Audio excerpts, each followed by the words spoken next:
Welcome back to part 3 here at Rugby on Made Television. I'm here with a bit of a Leeds legend. You haven't got a Leeds accent. It's John Innes, aka Opera Man. John, how are you, mate? Good. You performed today, some absolute classics, and you're telling me that the Queen songs are the hardest to perform. We are the champions.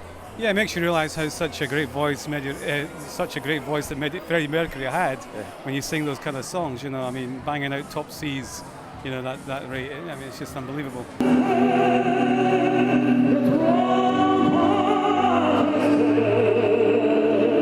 So thankfully, I managed to kind of like do it without cracking tonight, or today, I should say. It was absolutely fantastic. Are you a Leeds Rhinos fan then? Yes, it must be 10 years now since I've been coming here. So I've been a fan ever since my first performance here at the Headingley Stadium. Yeah. And tell us a bit about when you first started, because when you started, you were seen as a bit of a good luck charm at the Rhinos. Yeah, funny enough, you know, every single game that I sang it, you know, for the best part of a year, they won. You know, so it was great to ride in the back of their success, you know, as their kind of lucky mascot, if you like. Yeah. And over that past 10 years, obviously coming down here and singing in front of the South Stand, how have you seen the club and the team develop? They've always been strong, to be honest, ever since I started coming here. But especially in the last couple of years, I've seen a real kind of like dramatic kind of shift, you know, like But a few more grey hairs, unlike Sir Danny Maguire and Kev Sinfield. Yeah. I recognise a few old faces from back in the earlier days. Yeah. Mate, absolutely fantastic performance today. Cheers. Keep doing what you're doing. It's awesome. Thank Top you. man, Thank you. Opera Man.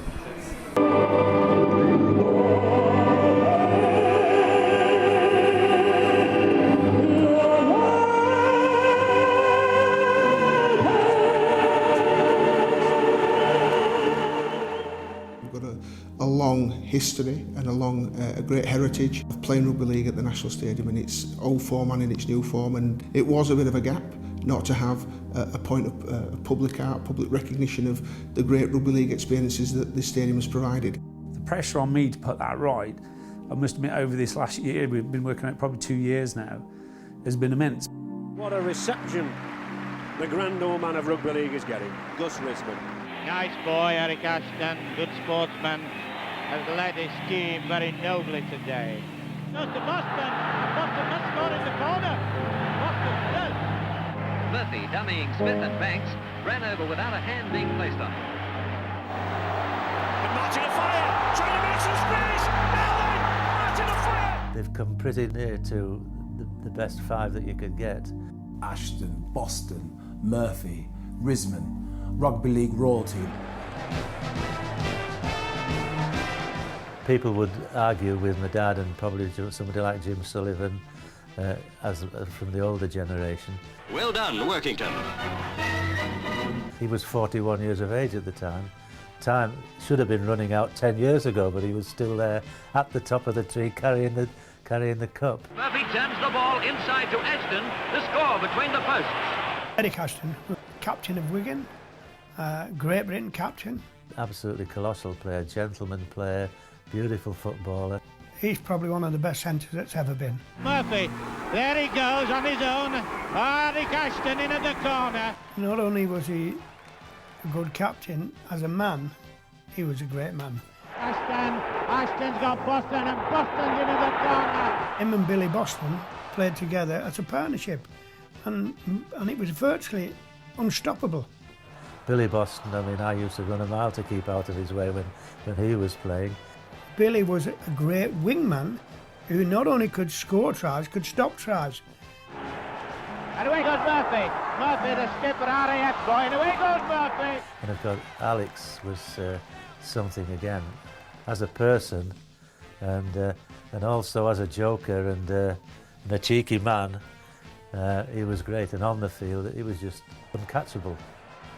There's nothing better than showing your skills to a lot of people. And whether they like you or not is another question. I did things some people liked. I did things that some people didn't like. And one thing they could never, ever take away from me, I tried 100% every week.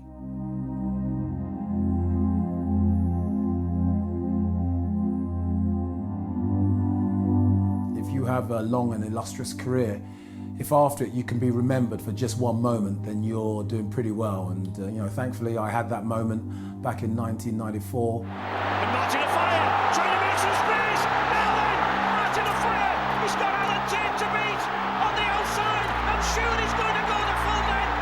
That is one sensational try. It's a feeling like no other, something that I've never felt before and probably will never feel again. These fellows give everything they've got to play this game. This process, as daft as it sounds, is still how it was 5,000 years ago.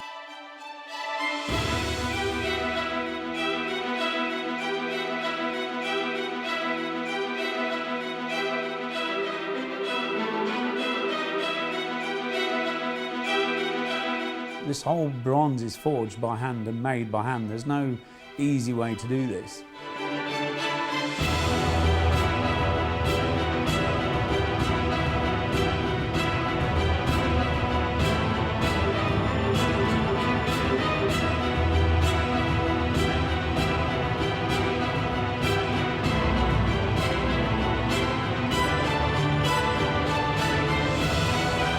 This are the nicest figures I've ever seen. I think the man is a genius. Alex has come a few times, he's been a great help. He's, you know, in the sense he's been really a part of it, and so is Martin. I was fortunate enough to be able to personalise it and have a big hand in how the statue or my figurine finally looks. I have my fiance's name, my name and my children's name all on the statue, so it's going to mean a lot for the Offier family.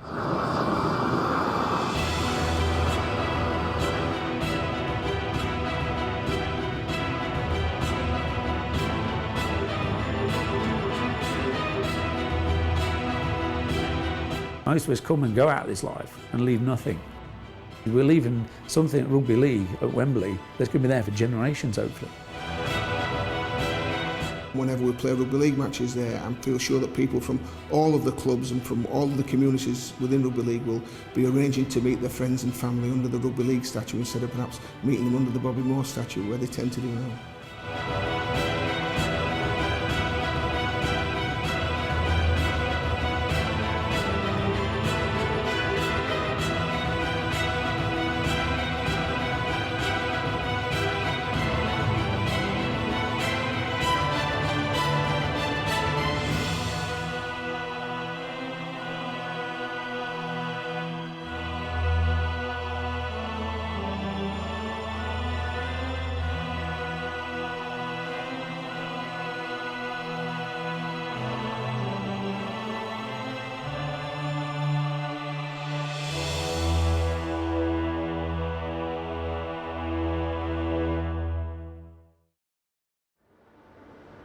I think I've pretty much got the best job in government, and you can imagine that I get to do some pretty cool things, but I have to say that this is by far the best thing I've been asked to do so far. Now obviously it's a really big job, so I have 4 fantastic helpers here with me. I have Lucy, Megan, Katie and Meg, and they're actually all here today dancing at half-time as part of the excellent Rugby League Cares programme. So, okay, I am pleased to say that I now declare this statue officially unveiled.